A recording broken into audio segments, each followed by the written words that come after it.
Hello मेरे प्यारे मित्रों, आप सभी का मेरे प्यारे से यूट्यूब चैनल हिंदी मीडियम में स्वागत है।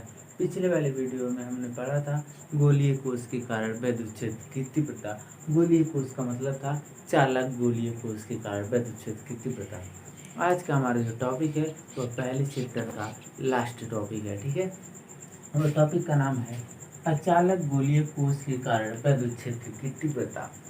शुरू करने से पहले हम आप लोगों को बता दें चालक और अचालक में अंतर क्या है, ठीक है। देखिए, जैसा कि एक गोला है, ठीक है। इस गोले पर अगर आवेश, इस गोले पर अगर धन आवेश एक समान रूप से इसके पृष्ठ पर अगर वितरित है, यानी कि एक समान रूप से फैले हुए हैं, जैसे plus Q plus Q plus Q plus plus plus plus Q का मतलब है प्लस क्यू आवेश, ऐसे एक समान रूप से अगर वह वितरित है तो यह चालक गोलीय का कोष है।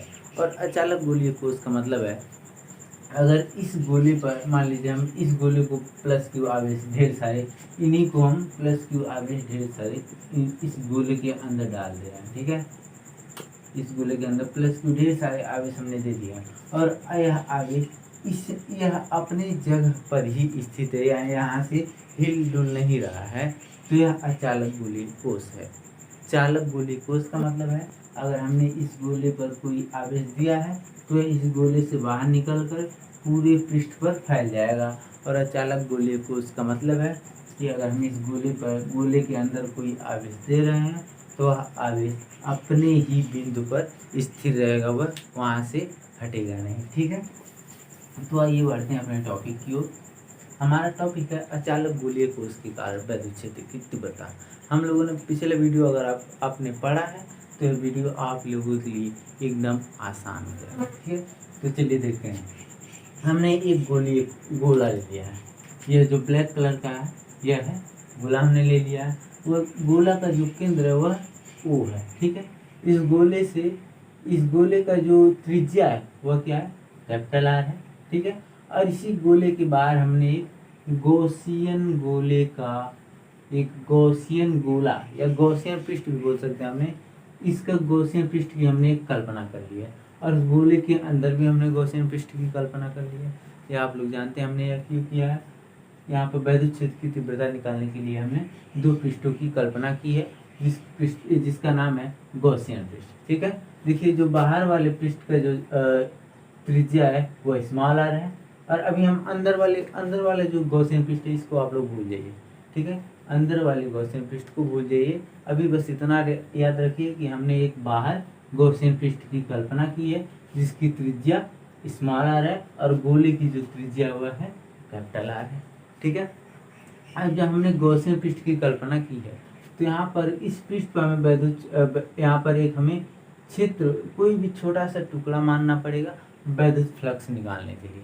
जब वैद्युत फ्लक्स निकाल लेंगे उसके बाद हम लोग वैद्युत की तीव्रता निकाल सकते हैं, ठीक है। मतलब हमें वैद्युत क्षेत्र की तीव्रता ज्ञात करने के लिए एक गॉसियन पृष्ठ की कल्पना करनी पड़ेगी और उस गॉसियन पृष्ठ पे एक छोटा सा पार्ट लेकर उस पर वैद्युत फ्लक्स को निकाल कर उस वैद्युत फ्लक्स की वैल्यू ज्ञात करनी पड़ेगी। उसके बाद हमें पूरे इस गॉसियन पृष्ठ का वैद्युत क्षेत्र निकालना पड़ेगा, ठीक है। तो देखिए कैसे निकालेंगे। आप लोग जानते हैं जो वैद्युत फ्लक्स फाई ई बराबर होता है वह होता है ई इंटू डी ए होता है, ई इंटू डी ए होता है। यह किस लिए होता है, एक छोटे से पार्ट के लिए होता है। इस छोटे के पार्ट के लिए अगर हम बात करें तो इस वैद्युत क्षेत्र का वैद्युत फ्लक्स होगा ई डॉट डी ए होगा, ठीक है। और अगर हमें पूरे इस गॉसियन पृष्ठ का वैद्युत फ्लक्स निकालना होगा तो कुछ करना है, बस इसका सभी का सम कर देना है। सम का अगर गणितीय रूप में हम अगर बात करें तो होता है समाकलन। बस यहाँ पर हमें समाकलन का यूज कर देना है तो पूरे इस गॉसियन पृष्ठ का वैद्युत फ्लक्स निकल जाएगा, ठीक है। तो अब यहाँ पर एक का नहीं, इसका नहीं, बस हम यहाँ पर डायरेक्ट करेंगे पूरे गॉसियन पृष्ठ से गुजरने वाला वैद्युत फ्लक्स क्या होगा। और एक बात और, आप लोग जानते हैं इस जो गोला है यहाँ पर हम लोगों का 3 कंडीशन बनेगा। एक, जब यह कैपिटल आर स्मॉल आर से छोटा होगा, एक लिख कर समझाना है। जब कैपिटल आर छोटा होगा स्मॉल आर से, एक होगा जब कैपिटल आर बराबर होगा स्मॉल आर से, और एक जब कैपिटल आर बड़ा होगा स्मॉल आर से। ठीक है, कब? जब बाहर वाले पे हम यूज करेंगे। देखिए स्मॉल आर बड़ा है कैपिटल आर से, स्मॉल आर बड़ा है कैपिटल आर से, और इस पर हम जब इस वाले बिंदु पर निकालेंगे, इस वाले बिंदु पर जब हम वैद्युत क्षेत्र की तीव्रता निकालेंगे तो वहाँ पर स्मॉल आर और कैपिटल आर बराबर होंगे, और जब अंदर वाले पे निकालेंगे तो कैपिटल आर बड़ा होगा और स्मॉल आर छोटा हो जाएगा। ठीक है, तो पहला कंडीशन कब है? इसके बाहरी बिंदु पर निकालेंगे, तो यहाँ पर हम लिखेंगे बाह्य बिंदु पर, बाह्य बिंदु पर। माना अचालक गोले में केंद्र O से R दूरी पर एक बिंदु P है, इस O से इस स्मॉल r दूरी पर एक बिंदु, यहाँ पर एक बिंदु क्या है? P है, जिस पर वैद्युत क्षेत्र की तीव्रता ज्ञात करनी है। ठीक है, तो हम यहाँ पर क्या लिखेंगे? संपूर्ण गॉसियन पृष्ठ से गुजरने वाला वैद्युत फ्लक्स। यहाँ पर लिखेंगे संपूर्ण गॉसियन पृष्ठ से गुजरने वाला वैद्युत फ्लक्स। देखिए जब हम लोगों ने संपूर्ण का यूज किया, मतलब वहां पर डी का यूज नहीं होगा, डी फाई का नहीं, डी फाई नहीं लिखेंगे, सीधे लिखेंगे फाई ई। ई क्यों निकालना है? क्योंकि हमें वैद्युत क्षेत्र की तीव्रता निकालना है। लिखेंगे फाई ई बराबर होगा integral of E vector dot D A vector.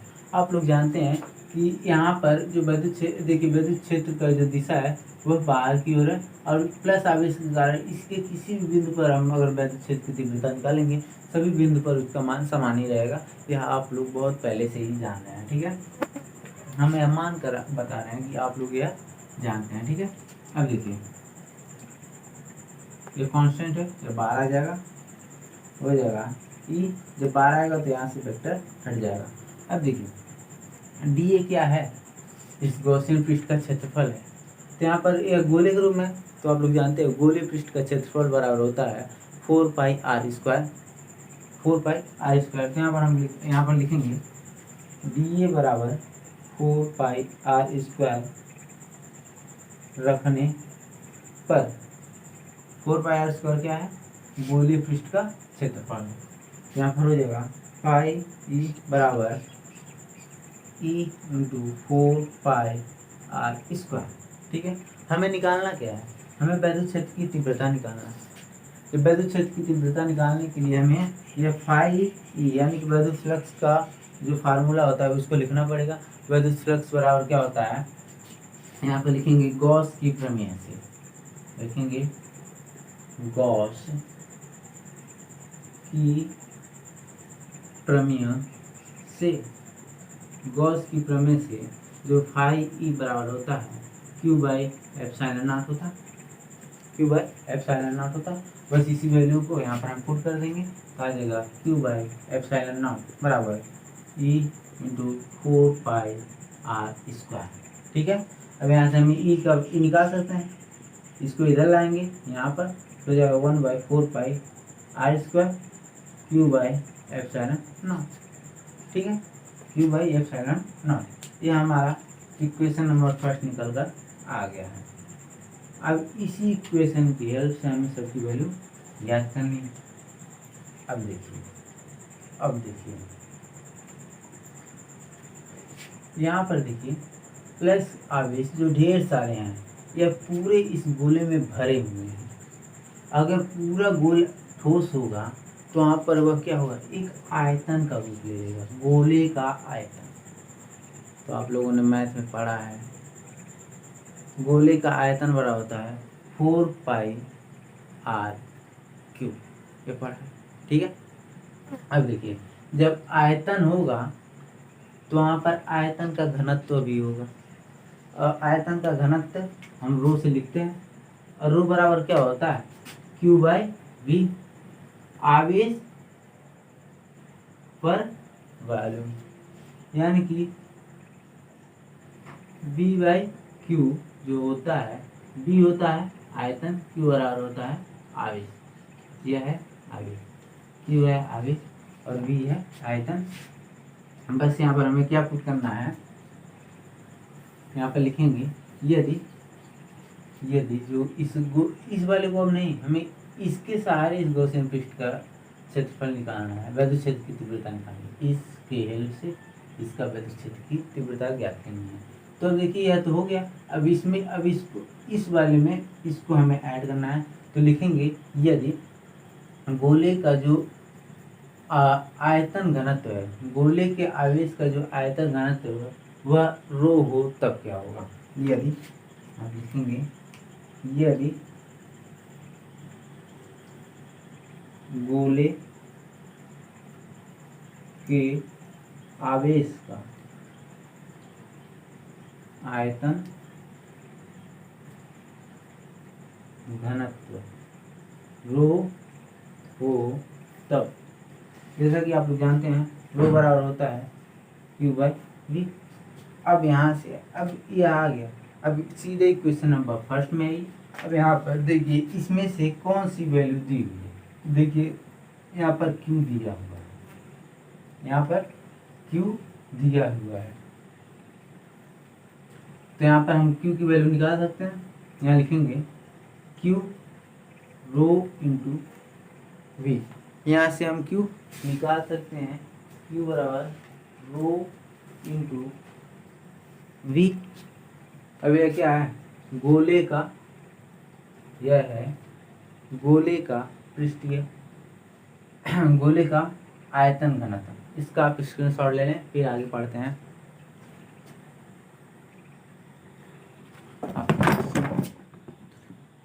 तो देखिए यहाँ से हमने क्या निकाला है, जो रो बराबर होता है वो होता है क्यू बाई वी। इस फार्मूले में क्या है, क्यू है, इम्प्लाइज दैट क्यू बराबर रो इंटू वी, और बी क्या है, इस गोले का आयतन है, और गोले का जो आयतन होता है वह होता है बी बराबर 4 पाई आर क्यू।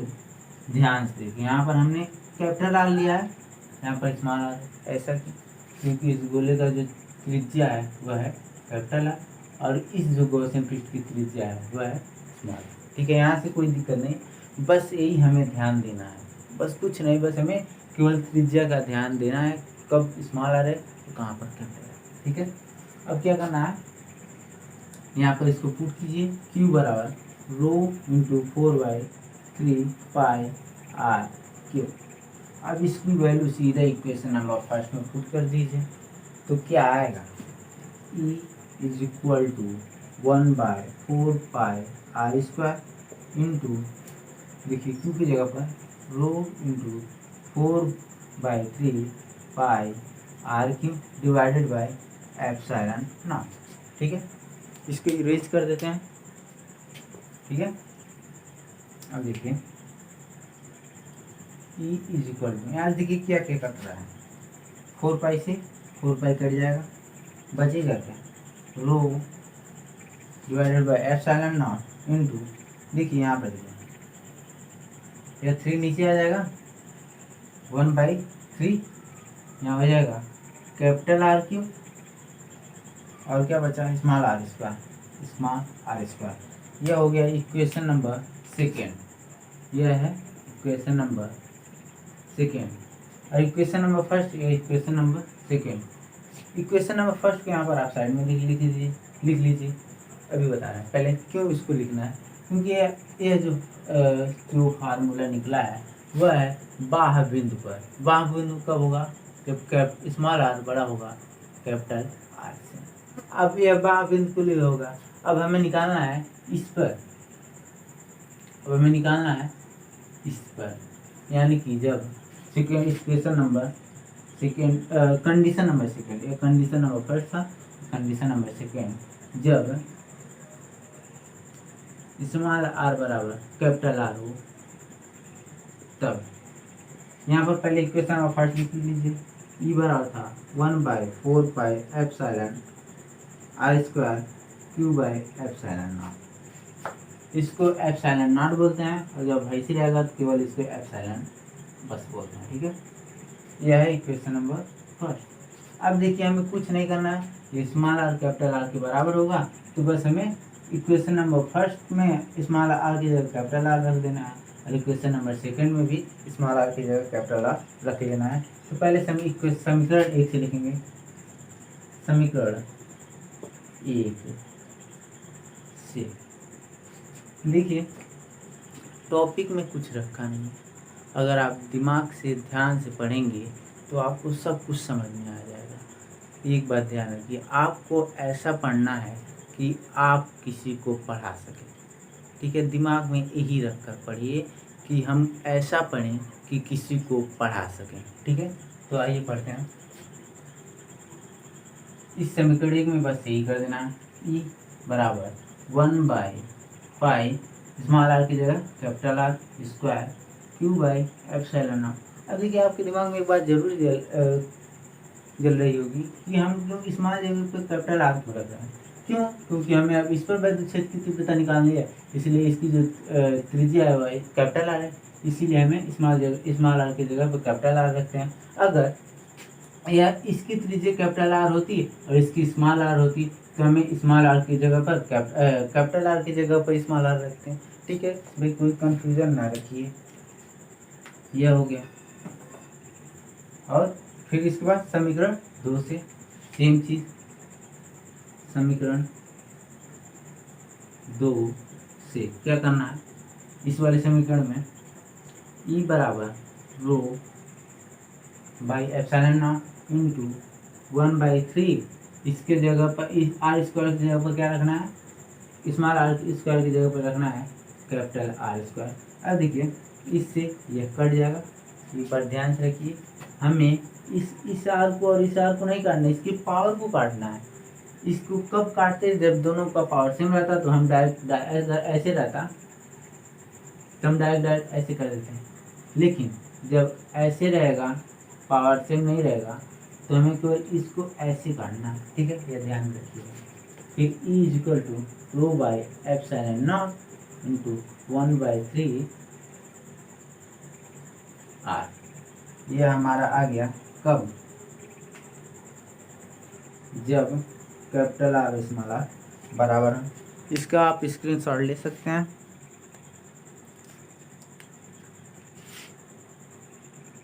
देखिए दोस्तों, हमने 2 कंडीशन फॉलो कर चुका है। अब तीसरा कंडीशन क्या होगा, जब यह गोले के अंदर वाला जो गॉसियन पृष्ठ है, मीन्स जब कैपिटल आर बड़ा होगा स्मॉल। पिछले वाले वीडियो में आप लोगों ने पढ़ा था, जब चालक गोलीय कोश था तो यहाँ पर इस गोले के अंदर कोई भी आवेश नहीं था। जब कोई आवेश नहीं था तो जो वैद्युत क्षेत्र की तीव्रता थी वह 0 हो गई थी। क्योंकि अब यहाँ पर आवेश है तो वैद्युत क्षेत्र की तीव्रता तो रहेगी ही रहेगी। ठीक है, अब देखिए, अब हमें क्या करना है, इस आंतरिक यानी कि आंतरिक बिंदु पर वैद्युत क्षेत्र की तीव्रता ज्ञात करनी है। तो जब आंतरिक पे दिखाना है तो पहले इस बार इसका काम खत्म हो गया, तो इसको अब हम इरेज कर देते हैं। ठीक है, इसको हम इरेज कर दे रहे हैं। अब देखिए क्या करना है, अब मान लेंगे कि यहाँ से मान लेंगे यहाँ से लेकर यहाँ तक की जो त्रिज्या है वह स्मॉल आ रहा है।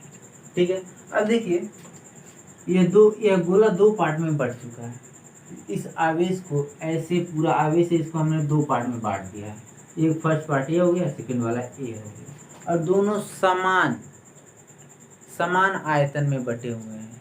यानी कि ये अगर v बराबर इसका जो आवेश का आयतन घनत्व दोनों गोलों में समान ही होगा। मतलब रो बराबर q बाई वी अगर इसका होगा तो इसका भी आयतन समान है, लेकिन आवेश जो होगा थोड़ा डिफरेंट होगा। आयतन दोनों का समान रहेगा, आवेश डिफरेंट होगा। अगर इस कैपिटल आर वाले का जो आवेश अगर q है तो स्मॉल आर वाले गोले का आवेश मान लेंगे q डैश बाई वी है। ठीक है, तो हमें बस कुछ नहीं करना है, जो पहला वाला जो पहले कंडीशन में हमने निकाला था सेम वही करना है। बस यहाँ पर हम क्या लेंगे, क्यू डैश का यूज करेंगे। ठीक है, तो आइए बढ़ते हैं कंडीशन की तरफ और जल्दी से इस टॉपिक को ख़त्म करते हैं। ठीक है, फिर वही लिखा लेंगे, संपूर्ण गोलीय पृष्ठ से गुजरने वाला वैद्युत क्षेत्र की तीव्रता। पहले यहाँ पर हम एक छोटा सा पार्ट ले लेंगे, छोटा सा पार्ट ले लेंगे और मान लेंगे यही पॉइंट क्या है, टी है। इस पर वैद्युत क्षेत्र की तीव्रता इसके अभिलंब और बाहर की ओर है। इसका जो क्षेत्रफल है डी ए वेक्टर वो अभी बाहर की ओर है। ये हम मान लेंगे जैसे यहाँ पर था सेम टू सेम वही करना है। ठीक है, इस छोटे से पार्ट का हम लोग कई बार निकाल चुके हैं, अब डायरेक्ट हम लोग लिख सकते हैं कि संपूर्ण गॉसियन पृष्ठ से गुजरने वाला वैद्युत फ्लक्स लिखेंगे, संपूर्ण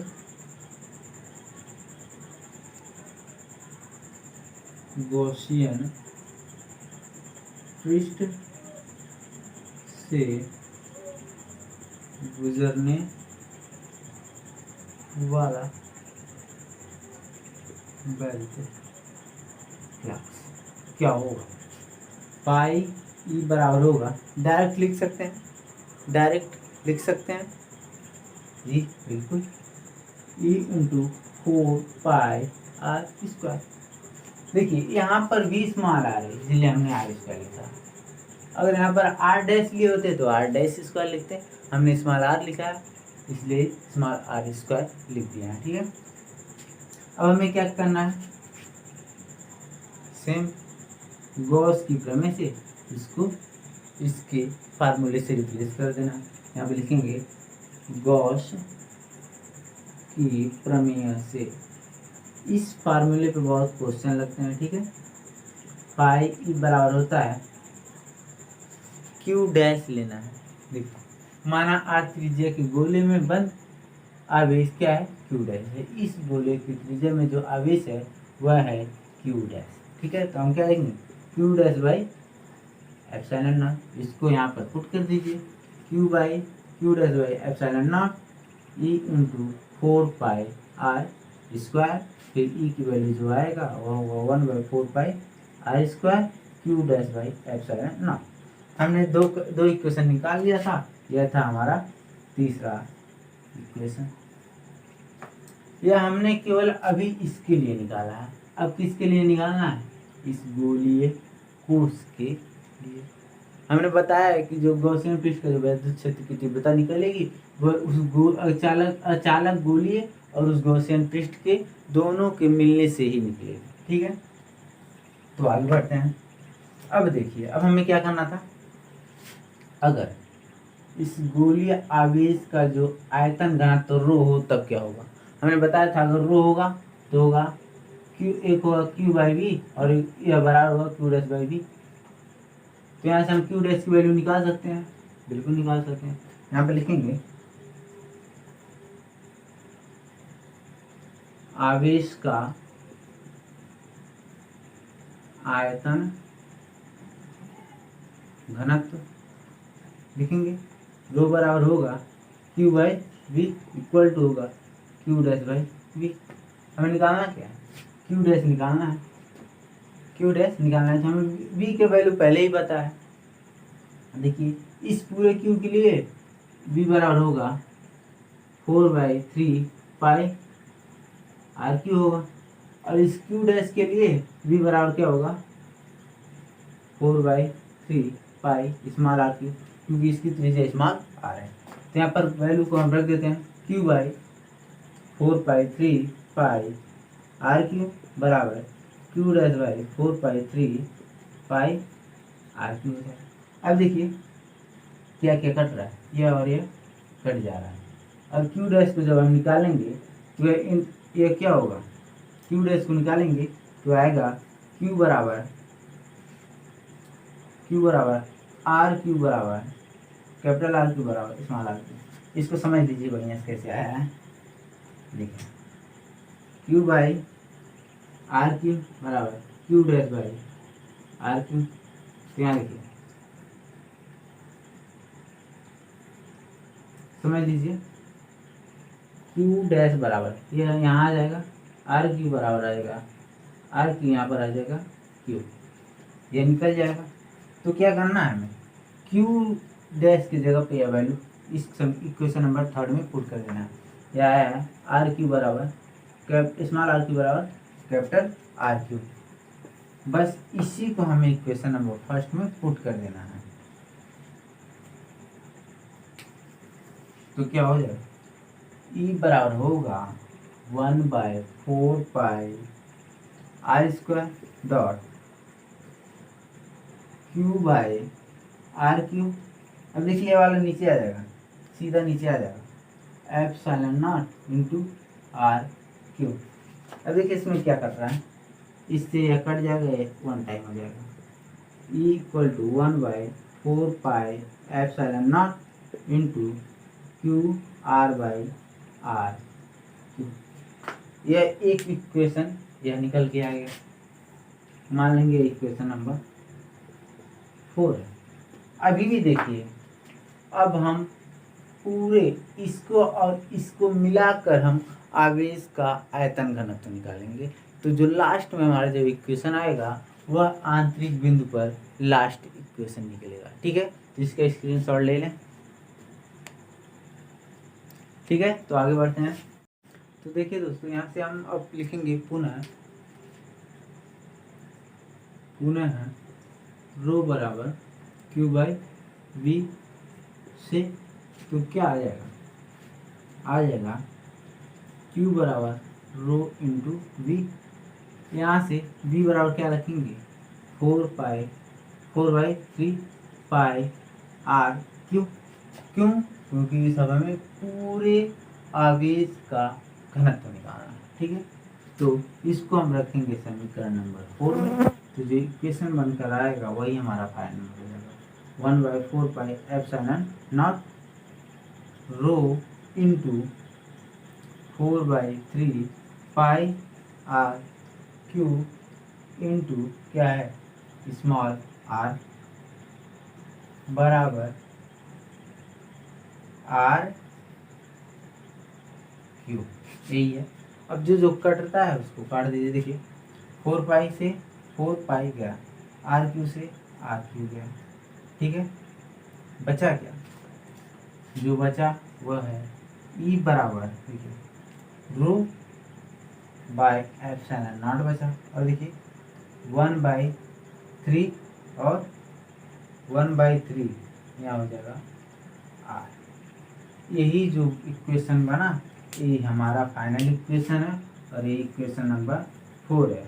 किसके लिए, आंतरिक बिंदु के लिए वैद्युत क्षेत्र की तीव्रता। तो आज का हमारा जो चैप्टर नंबर 1 था वह कंप्लीट हो चुका है।